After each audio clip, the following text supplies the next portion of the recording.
धक्कादायक बातमी 16 वर्षीय मुलीचे पूर्ण केस कापून तिला घरात बसवल्याचा प्रकार समोर आलाय। मुलीवर मुलांची वाईट नजर पडू नये म्हणून पालकांनी हा अजब प्रताप केलाय। अमरावतीच्या वरुड परिसरातील ही धक्कादायक घटना आहे। मुलीच्या तक्रारीवरून वरुड पोलिसात आई वडिलांवर गुन्हा दाखल झालाय। मुलीकडे एक मुलगा वाईट नजरेने पाहत होता, त्यामुळे मुलाविरुद्ध पोलिसात तक्रार दे असं मुलीला तिच्या आई वडिलांनी सांगितलं होतं। त्यानंतर तिचे केस कापून छळ केल्याची तक्रार पीडित मुलीनं आई वडिलांविरुद्ध दिली आहे।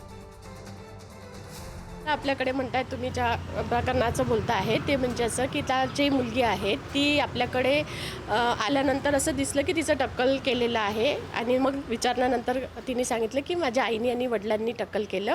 बहुतेक तिचे सावत्र आई वडील असू शकतात, आई नाही वडील सावत्र आहेत आणि मुलगी आता आमच्याकडे आहे बालगृहामध्ये, खूप छान पद्धतीने आहे। नाही अजून त्या विषयावर बोलणं झालेलं नाही आहे, कारण ती सध्या त्या विषयात नाहीच आहे, कारण ती स्वतःहून आपल्याकडे आली की मला आईवडिलांकडे राहायचं नाही। या प्रोसेसमधून जर आपल्याकडे आली तर आपण डबल थोडी तर तिला विचारणार आहे की तुला आईवडिलांकडे आता जायचं आहे का। ती राहील जोपर्यंत आहे तोपर्यंत, जेव्हा तिला वाटेल की कधीतरी की मला आईला भेटायचं आहे किंवा वडिलांना भेटायचं आहे तेव्हा आपण ती प्रोसेस करू पुढे। शिकूया AI ची क्रांती, चला करूया MSCIT।